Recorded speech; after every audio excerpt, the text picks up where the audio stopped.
감사합니다. 교회 와서 웃어야지 어디 가서 웃겠습니까? 딴 데 가서 웃으면 실성했다고 그러니까 교회에서 웃어야 돼요. 여기서 기뻐해야 되고, 오늘은 이 기쁨과 고난과 어떤 관계가 있는지 오늘 이 기념시에 대해서 생각하려고 합니다. 시편의 150편 가운데 다윗을 기념하는 시 해가지고 두 편이 나옵니다. 오늘 읽은 38편의 내용과 그리고 70편의 내용입니다. 70편은 자기의 원수 대적이라고 말할 수 있는 사울이 전쟁에 나가서 죽어요. 죽었는데 다윗이 기뻐하지 않습니다. 그래서 70편은 단 5절로 되어 있는데 70편 5절 말씀에 보면 서두에 이렇게 말해요.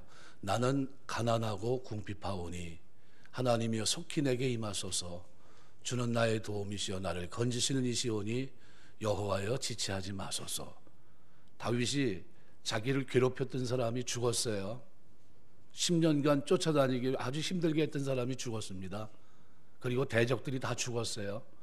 그러면 기뻐할 만하지 않습니까? 그런데 그러지 않고 하나님 앞에 나는 가난하니, 이건 뭐냐면 하나님이 나를 일으켜줘야 된다는 거예요. 두 가지 가난이 있어요.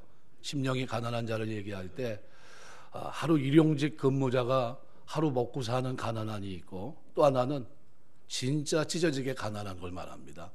일으켜줘야, 누군가 도와줘야 일어나는 가난이 있어요. 오늘 여기서 말하는 가난은 두 번째입니다. 하나님이 일으켜줘야 됩니다 하는 뜻이에요. 나는 가난하고 궁핍하니, 이것이 다윗의 마음이에요. 우리가 주님 섬기면서 사는 동안 뭘 기념할 것인가, 바로 그걸 기념하는 거예요.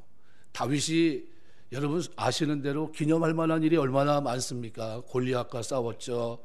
다 두려워 떨고 있는데 물맷돌 5개 갖고 나가서 첫 번째로 던진 그 돌을 통해서 어떻게 해요? 골리앗을 이겼고, 4개의 돌을 더 쓰려고 했는데 기회가 주어지지 않았죠. 나중에 그 측근들이 다 골리앗같이 한 3m 되는 사람들을 다 쓰러뜨려요. 5개 가지고 나갔던 건 왜 5개 갖고 나갔습니까? 다 원수 대적들을 물리치려고 가지고 나갔던 거예요. 그 기회는 단 한 번으로 그는 만족하고 맙니다. 그 얼마나 무용담이 많습니까? 그거 말고도 결혼하기 위해서 양피 200개 가져오라고 하니까 그거 쉽지 않은 거거든요. 양피 200개 구해서 사울의 딸 미갈과 결혼합니다. 그러면 다윗 그러면 어떤 사람일까요? 이스라엘 백성들은 그를 생각할 때 그는 골리앗을 이긴 사람이고 결혼하기 위해서 양피 200개를 구한 사람, 아주 무용담이 있는 사람입니다. 그런데 그런 거 얘기하지 않아요. 다윗을 통해 기억하고 있는 건 뭐냐 하면, 그는 그렇게 자기를 힘들게 하고 고통스럽게 했던 사람이 죽었는데, 그런데 하나님 앞에 이 사람은 어떻게 해요? 조용히 가난한 마음으로 엎드려 있어요. 하나님, 나는 마음이 가난하고 궁핍하오니 하나님의 도움이 아니면 안 된다는 게, 이것이 다윗의 마음인데, 똑같이 기념시가 하나 더 있어요. 그것이 오늘 우리가 생각할 38편의 말씀입니다. 고난 속에서 자기의 죄 때문에 절망적인 상황 속에서 기도했던 그 모습을 38편은 기록하고 있습니다. 오늘 이 본문을 통해서 한번 은혜를 나눠보려고 합니다. 평신도 신학자 가운데 20세기 가장 큰 영향력을 끼친 사람을 뽑으라면 서슴없이 C.S. 루이스를 뽑게 됩니다.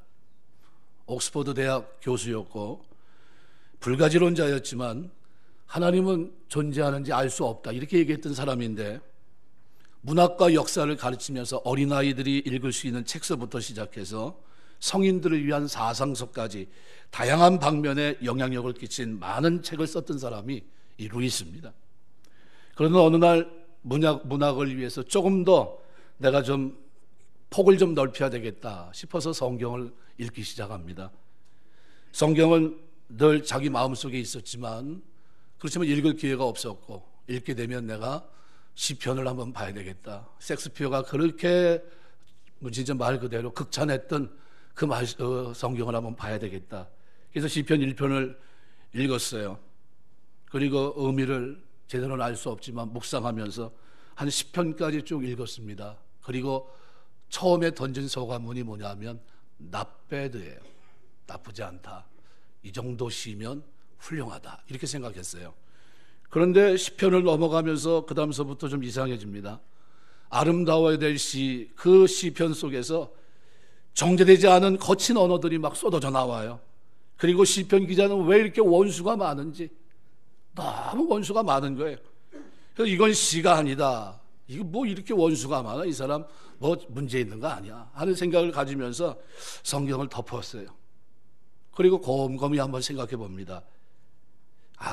이게 내가 생각해 보니까 인생이 이런 게 아닐까? 살다 보면 원수도 생기고 죽이고 싶은 사람도 생길 수 있고 좌절도 생기고 분도도 생기고 이런 거 아닌가? 그러면서 참 이 사람은 솔직하구나 하는 생각을 가지게 돼요. 그리고 그런 생각이 그 마음에 들어오니까 나머지 시들을 묵상하기 시작합니다. 성경을 쭉 읽다가 마침내 그리스도인이 됩니다. 그리고 그리스도인이 된 지 얼마 안 됐을 때 그가 책을 썼는데 시편 묵상이라는 책을 씁니다. 그럼 그 책에서 자기가 만난 시편의 하나님을 이렇게 소개합니다. 시편의 하나님은 우리가 뭘 쏟아놓든지 무슨 얘기를 하든지 내가 어떤 절망과 어떤 불평과 좌절을 말하든지 심지어는 그 하나님 앞에 하나님 나 당신을 믿을 수 없어요. 왜 그랬습니까? 너무 잔인하십니다 라고 해도 내 모든 푸념과 독백과 절망의 언어들까지 다 받을 수 있는 넓은 가슴을 지니신 분이다. 이렇게 소개해요. 누굴 만난 겁니까? 하나님을 만났어요. 시편 62편 8절 보시면 다윗이 하나님을 만나고 살아가는 동안에 이 62편은 자기 아들 압살롬의 반란으로 인해서 나이가 들었는데 맨발로 도망을 갑니다. 도망가는 중에 시므이라는 사람은 돌을 던져서 모욕하고 있고 그럼 그렇지 하나님이 공의한 하나님이 피를 흘린 자를 가만 놔두겠냐고 드디어 하나님이 너를 심판하는구나 하면서 조롱합니다. 그런데도 이런 도망가는 중에 다윗의 태도는 뭡니까? 오직 하나님은 나의 피난처십니다. 그리고 그 하나님 앞에 엎드려 기도해요. 그래서 시편 62편 8절은 이렇게 말합니다. 백성들아 시시로 저를 의지하고 그 앞에 마음을 토하라. 하나님은 우리 피난처시로다. 지금 도망하는 중인데 하나님은 어때요? 시시로 저를 의지하라. 애돌타임입니다. 언제 어느 때나 기쁠 때나 슬플 때나 고난이 있을 때나 환난의 때나 시련이 왔을 때나 언제든지 어떻게 해요? 하나님을 의지하라는 겁니다. 그리고 그 하나님 앞에 마음을 토하라는 거예요. 내 가슴 아픈 얘기, 슬픈 얘기, 괴로운 얘기, 고통의 얘기들 이것을 하나님 앞에 토하라는 거예요. 하나님은 우리 피난처다 이렇게 얘기해요. 자기 삶 속에 녹아있는 한 인생의 모습이 그 속에 담겨 있습니다. 오늘 읽은 시편 38편은 다윗이 밧세바와 간음하고 그리고 죄가 적발되고 그리고 난 후에 기록한 참회시 가운데 하나입니다. 6편, 32편, 51편과 똑같이 오늘 사무엘하 11장의 배경을 두고 있습니다. 38편도 동일하게 그때 그 상황을 얘기합니다. 오늘 이 말씀을 통해서 다윗의 시를 왜 후대 사람들이 기념했는지 그 의미를 생각하면서 은혜를 나누려고 합니다. 여기 첫 번째로 1절서부터 7절까지 말씀해 보시면은 다윗이 자신의 고난을 얘기하고 있어요. 육체의 고난입니다. 죄로 인한 육체의 고난. 그래서 1절, 2절 보시면은 이렇게 말해요. 여호와여 주의 노하심으로 나를 책망하지 마시고 주의 분노하심으로 나를 징계하지 마소서. 주의 화살이 나를 찌르고 주의 손이 나를 심히 누르시나이다.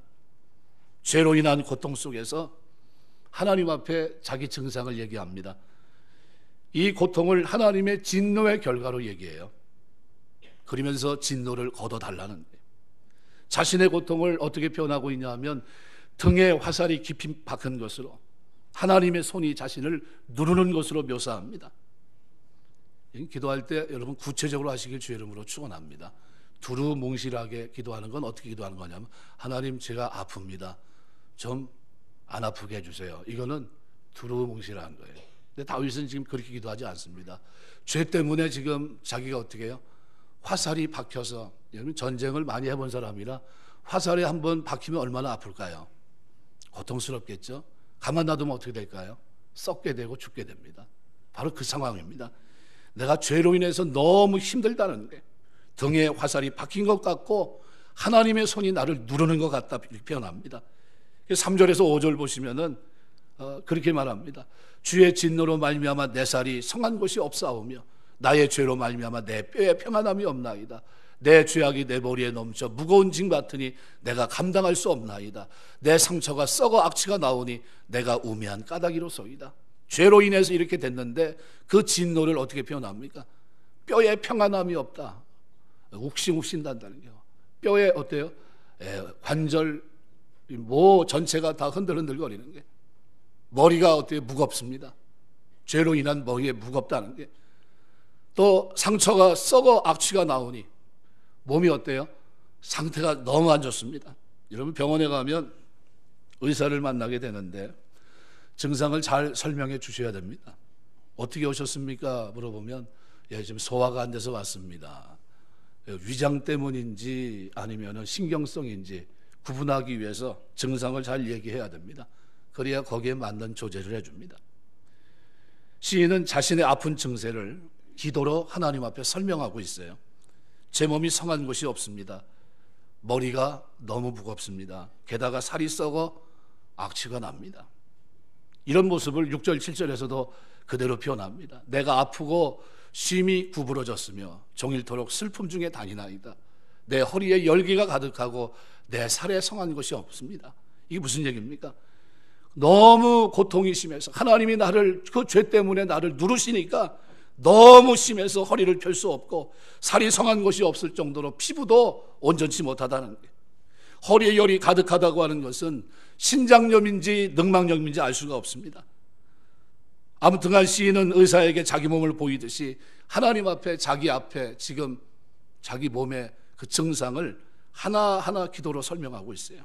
마음속에 있던 두려움, 답답함, 막막함, 듣는 이에게 이 모든 것들을 어떻게 해요? 전달하고 있어요.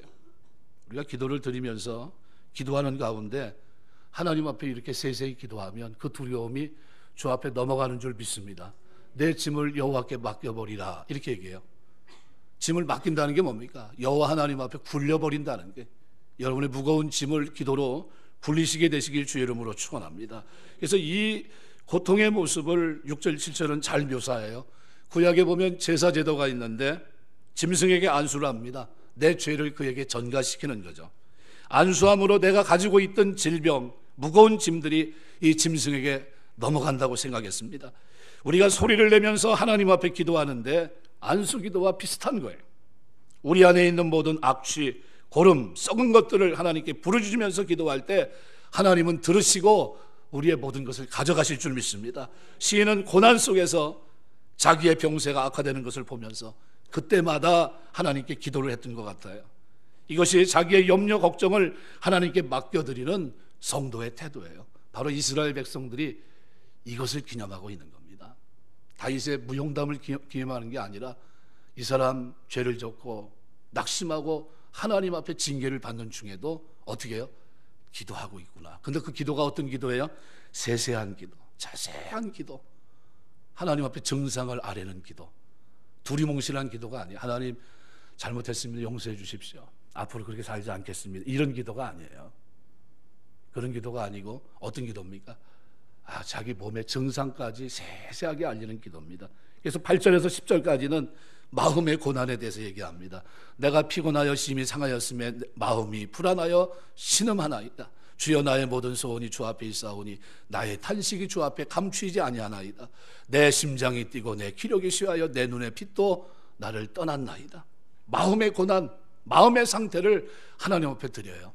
육체의 고난만 기도한 것이 아니라 마음의 상태도 하나님께 기도합니다. 피곤하여 마음이 상해 있어요. 죽음의 그림자가 보이는 것 같습니다. 숨을 쉬는 것도 부담스럽고 기력은 자꾸 떨어지고 눈빛은 흐려지고 의식은 가물가물합니다. 이런 상황 속에서도 계속 기도하는 용기가 대단해요. 이옥순 권사님 사랑하는 남편 되시는 분이 이제 소천하셨어요. 네. 이제 어제 이제 아침에 신방을 가야 되겠다. 금요일 날 저녁에 기도 부탁이 왔어요. 그래서 몸이 회복되면 항암 치료 받으려고 합니다. 얘기를 하시더라고요. 그래서 금요 철야 기도가 있어서 못 가고 토요일 날 제가 오전 중에 한번 가겠습니다. 그래서 이제 가려고 했는데, 그래서 이제 여전도 회장님한테 전화를 해서 저하고 뭐 이렇게 좀 몇 명 이렇게 가야 될 것 같은데 집사님만 좀 오셨으면 좋겠다고. 그래서 이제 시간을 정하고 11시까지 오시겠다고 해서 기다리고 있는데 10시 반쯤 돼가지고 소천하셨다고 전화가 왔어요. 그러시냐고. 그리고 이제 어제 저녁에 가서 이제 예배를 드렸는데, 감사한 거는 한 달 전에 아주대병원에 입원해 있을 때 가서 개인적으로 1대1로 독대할 수 있었어요. 그래서 그때 제가 무슨 생각을 했냐 하면 암이라고 하는 거는 어떻게 될지 모르잖아요. 그래서 일단 영접부터 시켜야 되겠다, 그런 생각을 가졌어요. 그래서 그날 가가지고 전에 예수를 믿었다가 안 믿으셨었거든요. 그리고 이제 암으로 병원에 치료 중에 있었는데 지난날에 잘못된 것에 대해서 경의하는 자리로 나가지 못한 것에 대해서 회개시키고 지금 죽어도 천국 가십니다, 그 얘기를 했어요. 생뚱맞게 병자를 놓고서 살려주시옵소서 이 기도보다도 가장 근본적인 하나님 우리에게 주시고자 하는 것이 뭡니까? 영생 아니에요. 그래서 그거 가지고 제가 복음을 제시했어요. 너무 받아들이시더라고요. 너무 감사하게 아멘 아멘 하면서 받으시더라고요. 그리고 제가 확신하면서 천국 가시겠구나, 그렇게 생각했어요. 그리고 이제 다 끝나고 어제 예배를 드리고 나왔는데 그 막내 동생이란 분이 저를 보면서 얘기를 합니다. 목사님 감사합니다 그래요. 왜 뭐가 감사합니까? 그냥 처음 뵙는 분인데 우리 형님이 밝아지셨어요. 전에 안 그랬는데 영접하신 것 같아요. 그리고 예수 믿고 천국 가시는데 밝게 가셨습니다, 이렇게 얘기해요. 너무 마음이 기쁘더라고요. 영생이 축복인 줄 믿습니다. 구원 받았어요. 하나님의 자녀가 된 겁니다. 마음의 고난을 하나님이 어떻게 해요? 왜 하나님이 이런 어려운 시간을 줬을까? 하나님 백성이니까 징계하신 거예요. 회개할 기회를 주신 거예요. 그래서 제가 그랬어요. 만일 교통사고 나서 생각할 기회도 없이 돌아가셨다면 어떻게 될 뻔했습니까? 비행기 타고 가다가 배 타고 가다가 그냥 침몰하고 떨어져서 죽었으면 어떻게 될 뻔했습니까? 근데 하나님이 질병을 통해서 지나간 삶을 점검하게 하시고, 그리고 하나님 앞에 내 삶을 결단하게 하시고, 그리고 하나님 앞에 그 마음을 드리게 하시니 감사합니다. 뭐라고 얘기하냐면 저한테 그럽니다. 목사님, 제가 만일 다시 병상에서 일어나면요 가서 한 50명 전도하겠습니다 그러시더라고요. 그래서 그거는 뭐 하나님의 뜻 가운데 있는 거고, 일단 제가 기도해 드리겠습니다 그랬어요. 천국 가신 줄 믿습니다. 너무 감사해요. 그래서 오늘도 이따 이제 가서 또 예배를 드려줘야 되고, 내일 새벽에도 발인 예배 드려줘야 되고, 또 장지를 가자고 그러면 또 장지까지 가서 또 예배를 드려줘야 될 시간입니다. 하지만 감사한 것은 천국 갔다고 하니까 너무 감사해요. 여러분 믿지 않는 남편, 여러분 자녀들 놓고 늘 기도하시길 주 이름으로 축원합니다. 어떤 기도 드려야 될까요? 하나님, 어떤 일이 있어도 반드시 구원받게 하시고 하나님의 은혜 속에 거할 수 있도록 도와달라고 하면서 기도하셔야 돼요. 오늘 본문의 이 사람은 눈이 막 흐려지는 것 같아요. 가물가물합니다. 그런데도 하나님 의지해요. 기도합니다. 마가복음 5장 21절에서 43절 보면 야이로라는 회당장이 자기 딸이 병들었어요. 예수님을 찾아갑니다. 무릎 꿇고 발 아래 엎드려 절을 합니다. 내 딸 병을 좀 고쳐주십시오. 예수님께서는 그 말을 듣고 야이로의 집으로 같이 향합니다. 그런데 가는 도중에 실망할 수밖에 없는 전가를 받게 돼요. 딸이 죽었다는 거예요. 뭐라고 얘기합니까? 예수님 가실 필요가 없게 됐습니다. 딸이 그 사이에 죽었다네요. 근데 예수님이 뭐라고 얘기합니까? 두려워 말고 믿기만 하라. 그리고 같이 어떻게 해요? 갑니다. 그리고 마침내 어떻게 해요? 여자의 손을 잡아 일으키시니 죽은 아이가 살아났다, 성경은 기록합니다. 요한복음 11장에도 나사로 사건이 기록되어 있어요. 예수님은 나사로가 병들었다고 하는 전가를 받았는데 지체하시는 바람에 그만 나사로가 죽게 됩니다. 마리아 집에 도착했을 때 이미 장례도 끝났고 문상을 받는 중입니다. 21절 보시면 마르다가 주께서 여기 계셨다면 내 오라버니가 죽지 않았을 겁니다. 그러나 나는 이제라도 주께서 무엇이든지 하나님께 구하는 것을 하나님이 주실 줄을 아나이다. 이렇게 얘기해요. 그때 예수님이 하신 말씀이 뭡니까? 이 내 오라비가 다시 살리라. 이렇게 얘기하세요. 하나님이 어떻게 해요? 세세한 그 절망적인 상황에서도 어떻게 해요? 포기하지 않기를 원하신다는 거예요. 그런데 오늘 시인은 어떤 분입니까? 다윗인 자신의 죄로 인해서 징계 속에 있어요. 그리고 처절할 정도로 무너져 있는데, 육신과 마음과 말할 수 없는 고통 속에 있는데, 그런데 어때요? 하나님 의지합니다. 마르다는 가능성을 열어놓고 예수님은 무덤에서 썩고 있는 나사로를 불러내십니다. 이것을 볼 때 어느 순간이든지 끝까지 예수님 의지하는 것이 믿음인 줄 믿습니다. 모든 것이 다 끝난 순간이라도 하나님은 하실 수 있다는 믿음을 우리가 가져야 돼요. 오늘 11절에서 14절은 영적인 문제에 대해서 얘기합니다. 그래서 11절은 이렇게 얘기해요. 내가 사랑하는 자와 내 친구들이 내 상처를 멀리하고 내 친척들도 멀리 섰나이다. 내 생명을 찾는 자가 올무를 놓고 나를 헤아려는 자가 괴악한 일을 말하며 종일토록 음모를 꾸미오나 나는 못 알아듣는 자같이 듣지 아니하고 말 못하는 자같이 입을 열지 아니하오니 나는 듣지 못하는 자 같아서 내 입에는 반박할 말이 없나이다. 무슨 얘기냐 하면 다윗이 죄로 인해서 이렇게 있는데 옆에서 이참에 다윗을 죽입시다. 다시는 못 일어나게 합시다. 옆에서 얘기를 해요. 그럼 여러분 어떻겠습니까? 기분 나쁘잖아요. 보통 기분 나쁜 게 아니지 않습니까? 그런데 그걸 못 들은 채 하려니까 얼마나 힘들겠어요. 굉장히 힘듭니다. 그래서 원수 앞에서 할 말이 있는데도 할 말을 꾹 눌러 참고 있어요. 자신의 죄 때문에 이 지경에 빠져 있는 것을 알고 있습니다. 원수들이 조롱하고 멸망해도 할 말이 없어요. 그 악한 자들을 보면서 벙어리가 되고 귀머거리가 되고 가슴 아픈 장면을 보면서도 눈을 감습니다.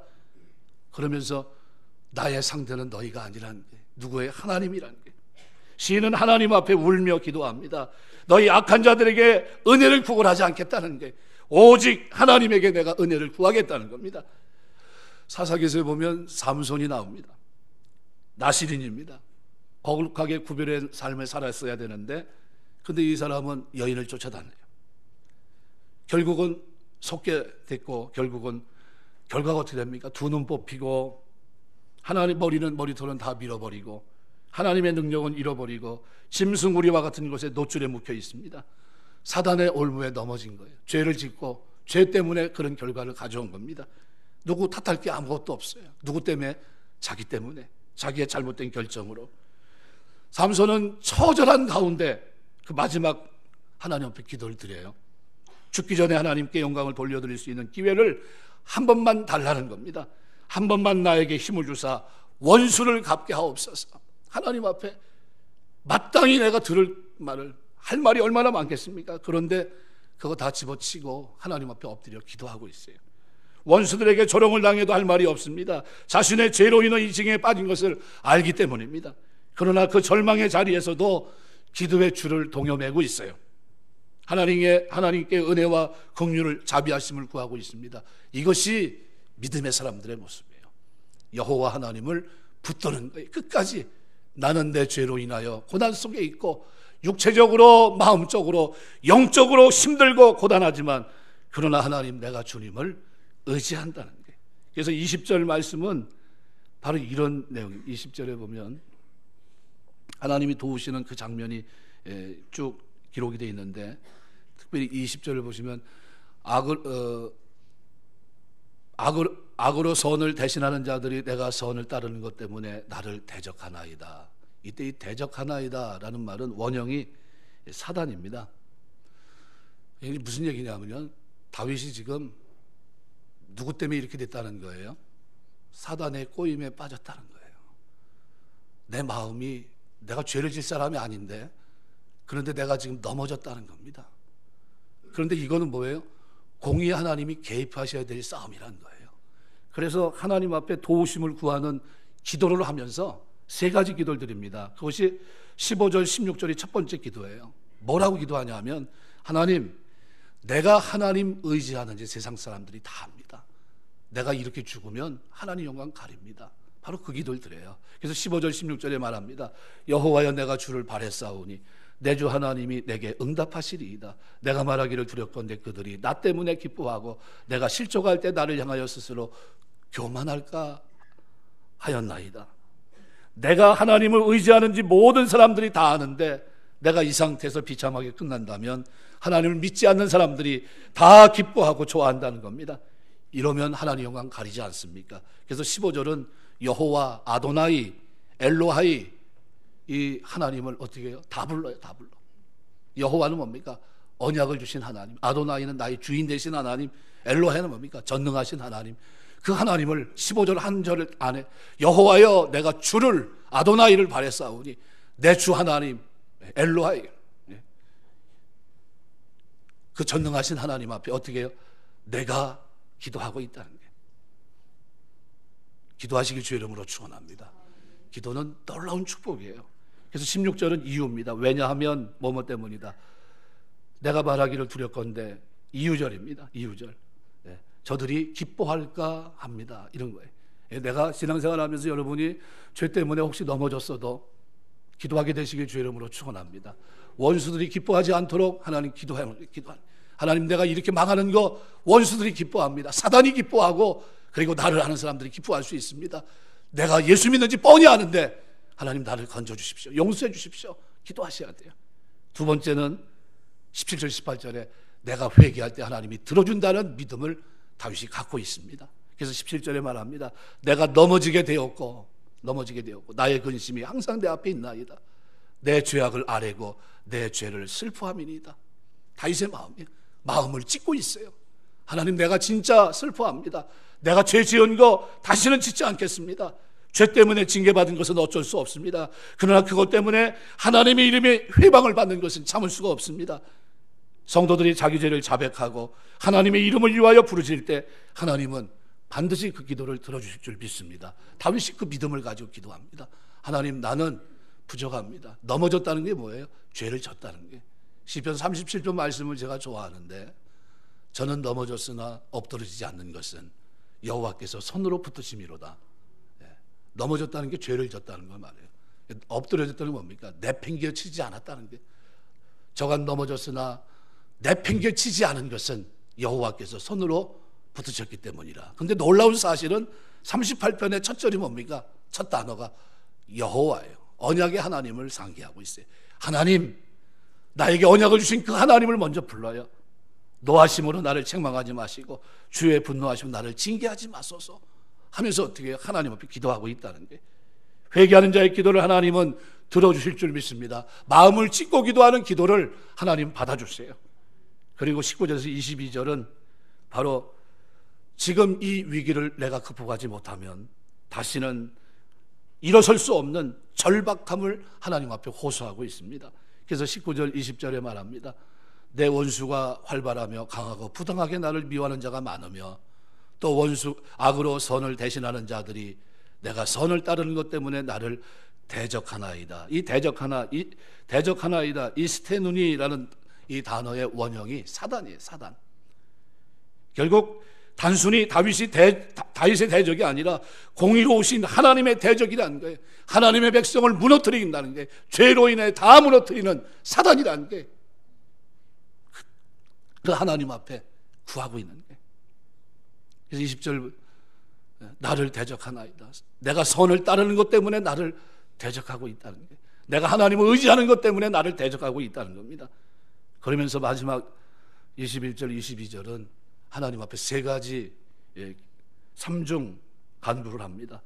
버리지 마소서, 멀리하지 마소서, 속히 나를 도우소서, 주 나의 구원이시여 하면서 이 시를 끝냅니다. 이것을 기념하고 있는 거예요. 골리앗을 이긴 물맷돌 5개를 가지고 이스라엘 백성의 전쟁에 승리를 가져다주고 다윗은 만만이요 사울은 천천히다, 이 얘기를 들으려고 한 게 아니에요. 그 무용담을 기념하려고 한 것이 아닙니다. 절망 속에 있지만, 죄로 인하여 고통 속에 있었지만, 육적인 고통, 마음의 고통, 사단의 대적으로 인해 심히 어려운 적에 할 말이 없었지만, 그런데 기도로 주님 앞에 무릎 꿇어 있어요. 그리고 그 하나님의 도움을 구하면서 일어나는 장면을 기념하고 있는 겁니다. 고난 속에서 하나님을 의지하며 기도하는 모습을 기록하고 있는 겁니다. 그래서 이 시편 38편과 70편은 성경 속에서 다윗을 기념한 두 개의 시편이에요. 이 70편은 헬라어 역번 72역의 표제에 이렇게 되어 있습니다. 주께서 나를 구원할 수 있다는 기억을 위하여, 이렇게 되어 있어요. 주께서 나를 구원할 수 있다는 기억을 위해서 시편 70편이 그들에게 주어졌고, 이스라엘 백성들은 그것을 암기한 겁니다. 암기했고, 예배를 드릴 때마다 썼고, 기도할 때마다 썼고, 살아가는 동안에 그걸 어떻게 적용한 거예요. 고난 속에서 기도해야 된다. 다윗을 기념하면서 다윗이 기도함으로 하나님의 구원을, 그 기억을 가지고 하나님 앞에 엎드렸던 겁니다. 바로 그 메시지가 오늘 38편이에요. 기도는 그래서 기념할 만한 일입니다. 여러분이 요한계시록에 기록한 대로 향은 뭐예요? 성도들의 기도예요. 여러분이 어떤 기도를 드리십니까? 먹고 입고 마시는 것 때문에 이방인이 구하는 거라고 그랬어요. 먼저 그의 나라와 의를 구하라. 찾으라. 위의 것을 찾으라. 그리하면 이 모든 것을 너희에게 더하시리라. 하나님은 우리에게 뭐해? 주시겠다는 게, 주시겠다. 기도는 그래서 하나님이 우리를 기억하시고 우리 인생을 우리 후대가 봤을 때 기념할 만한 일이에요. 저는 제가 초등학교 다닐 때 저희 외할머니가 와서 늘 기도하시던 장면이 지금도 눈에 선해요. 안 보이면 다락에 들어가서 기도하고 계시고, 그 돋보기 큰 거 가지고서 바깥에 이러고 쳐다보고 있으면 그게 재밌어서 그거 뺏어다가 할머니 그거 잠깐 줘봐 갖고 나가서 뭐 하냐면 불 태우는 거예요. 태양 이렇게 해가지고 그거 하고 놀고 있었고, 또 할머니 안 계시면 전에는 연탄광이 있었잖아요. 연탄광에 조용히 신문 깔아놓고 방석 깔고 기도하고 계세요. 찾는 거예요. 학교 갔다 오면 가방 휙 던지고, 할머니 어디 있어? 그래요. 할머니 밥 줘. 그리고 찾는 거예요. 어디 계시냐고 막 찾아요. 다락에 계신지 어디 계신지. 찾으면 할머니가 이놈은 왔구나. 그리고 뭐 하고 계시냐면 대부분의 시간을 제가 할머니 봤을 때 기억이 기도하는 모습이었어요. 무릎 꿇고 기도하시는 모습, 웃는 모습, 늘 자상했던 그 모습, 그게 잊혀지지가 않아요. 내가 할머니 컴컴한데 이게 보여요. 돋보기는 이만해요. 동그란 게 얼마나 큰지 몰라요. 그거 가지고 나오면 웬만한 거 다 태웁니다. 신발도 이렇게 되다 이것도 탈 거야 그리고 했다 구멍 뚫어놨다가 얼마나 혼난지 몰라요. 새 신발 사줬는데 그걸 뚫어버렸거든요. 그 햇빛에 이렇게 해가지고 진짜 될까 그러면서 됐는데 살살 타더라고요. 재밌어서 가만히 대고 있었어요. 얼마나 타나. 근데 뻥 뚫어지더라고요. 그리고 시침이 떼려니까 뗄 수가 있어야죠. 왜냐하면 그 짓을 할 사람은 나쁜이 없거든요.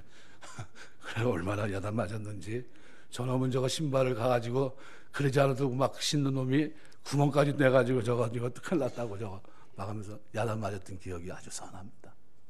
기도하는 모습, 여러분 자녀들이 여러분을 보면서 여러분 뭘 주고 가겠습니까? 기도하는 거, 고난 속에서 부르짖고 매달리는 거, 그거 남겨주고 하시기 주의 이름으로 축원합니다. 그게 최고의 복이에요. 바라크예요. 무릎 꿇는 거, 하나님 앞에 무릎 꿇는 거, 이거 전달해주고 하세요. 우리 부모님이 나에게 그 고난의 자리에서 기도하면서 하나님 의지했던 그거 넘겨주셔야 돼요. 그게 최고의 복입니다. 말씀을 맺겠습니다. 현대 실존주의 작가 가운데 프란츠 카프카라는 사람이 있어요. 이 작품 속 인물을 현대인을 묘사하면서 이런 말을 자주 했는데, 오늘 이 시대를 살아가는 현대인들은 마치 아버지를 잃어버린 고아와 같다, 이렇게 얘기합니다. 이 프란츠 카프카라는 사람이 자신의 경험을 반영해서 한 말인데, 그 한 저널에서 남긴 일기를 발표했는데 거기에 이런 말이 있습니다. 아버지가 있었지만 나는 단 한 번도 아버지와 의미 있고 친밀한 대화를 나눠본 경험이 없다. 그는 자신을 고아처럼 느꼈고 믿고 부를 수 있는 아버지를 두지 못한 것, 이것이 오늘 현대인의 문제라고 지적합니다. 이 프란츠 카프카의 대표적인 작품 가운데 성이란 작품이 있어요. 이 작품 속에는 K라고 하는 인물이 나오는데, 측량 기사인 그는 계약 문서를 가지고 성을 찾아다닙니다. 성이 있다는 마을에 도착해 성으로 가는 길을 묻지만 마을 사람들은 가르쳐주지 않아요. 그런 성으로 가려고 노력했지만 이상하게도 그 성에 들어가지 못합니다. 이 작품은 그가 성에 들어가지 못하고 마을의 주변을 배회하는 것으로 막을 내립니다. 기독교 문화 평론가들은 이 책을 하나님을 그리워했지만 하나님을 소유하지 못했고 이 땅의 아버지에게도 아버지의 사랑을 경험하지 못한 카프카의 외로움이 그대로 반영되어 있는 작품이다, 이렇게 평가합니다. 이 카프카가 그린 성은 신의 존재, 영혼의 고향이 되는 하나님의 품과 같은 그런 곳이었다고 생각이 됩니다. 그런데 그는 끝내 그 성에 들어가지 못합니다. 여러분은 어떻습니까? 주님 만나시길 주의 이름으로 축원합니다. 만나셔야 돼요. 이 교회는 뭐 하는 자리입니까? 주님 만나는 자리예요. 고난에서, 슬픔에서, 괴로움에서, 환난 속에서 주의 이름을 부르면서 만나는 거예요. 그때 그것이 후대들에게 기념이 되는 겁니다. 우리 부모님이 그렇게 힘들었는데 하나님 의지하고 기도하면서 기도했던 그 장면들을 누가 기려야 돼요? 우리 후대들이. 바로 오늘 기념시가 바로 그거예요.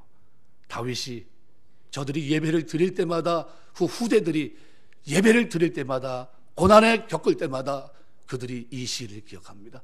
38편과 70편 이 두 편의 시를 통해서 죄 가운데 있을지라도 낙심하지 않고 하나님 앞에 기도했더니 그 육적인 고통, 마음의 고통, 영적인 고통으로부터 하나님이 건져주셨고 그 절박한 중에도 여호와 하나님, 언약의 하나님을 기억하면서 하나님이 내 기도를 들어주셔야 되는 이유를 가지고 하나님 앞에 나아가면서 나를 구원해 주셔서 외쳤던 그 메시지를 가지고 그들이 자신의 삶에 도움을 받았던 겁니다. 그렇다고 하면 우리가 그 도움을 여러분이 먼저 받아야 될 줄 믿습니다. 그리고 체험적인 신앙이 돼야 돼요. 그래서 신앙은 하나님 앞에 경외하는 자리까지 가는 게 신앙입니다. 지혜라고 하는 것은 여러분이 성경을 보면서 읽어요. 듣기도 하고 묵상도 하기도 하고 들으면서 깨닫기도 합니다. 아, 이게 하나님 뜻이구나. 근데 거기까지는 아무것도 아니에요. 거기까지 하고 중단하면 하나님 만난 게 아닙니다. 하나님 어디서 만나야 돼요? 삶의 현장에서 하나님을 경외하는 중에 만나는 거예요. 이것이 축복인 줄 믿습니다. 이것이 축복이에요. 그래서 하나님 앞에 우리가 나아갈 때 하나님은 우리의 삶을 통해서 이렇게 축복합니다. 그래서 히브리서 5장 7절 보면 우리 예수님은 뭐라고 합니까? 그는 심한 통곡과 눈물로 간구의 소원을 올렸고 그의 경외하심을 인하여 들으심을 입었느니라. 예수님이 이 땅에 오셔서 어떻게 살아가세요? 심한 통곡과 눈물로 간구의 소원을 올렸어요. 십자가를 지시기 위해서 울었어요. 통곡하셨고 우셨어요. 간구의 소원을 그렇게 올리셨어요. 절박하게. 그러면서 뭐 때문에 하나님이 들어주셨어요? 경외하심을 인하여 들으심을 입었느니라. 예수님이 가진 지혜는 하나님을 경외하는 그 자리까지 나갔던 거예요. 하나님, 내가 주님 경외하기 위해서 저에게 지혜가 필요합니다. 그래서 야고보서 1장은 그렇게 말합니다. 지혜가 없거든 후히 주시고 꾸짖지 하나님께 구하라. 그리하면 주시리라. 그때 그 지혜가 뭡니까? 하나님을 경외하는 자리까지 나가는 지혜예요. 그런데 이 지혜를 하나님이 그렇게 살려고 하면 뭘 주시겠다고, 어떻게 주신다고요? 후히 주시고. 이 후히라는 단어가 뭐냐 하면 우리 자녀들이 없죠. 우리 집안 얘기하면 제가 야단을 많이 맞아요. 그래서 제가 있는지 없는지 확인하고 얘기를 해야 돼요. 그래도 얘기했다고 그래도 가서 절대 얘기하지 마세요.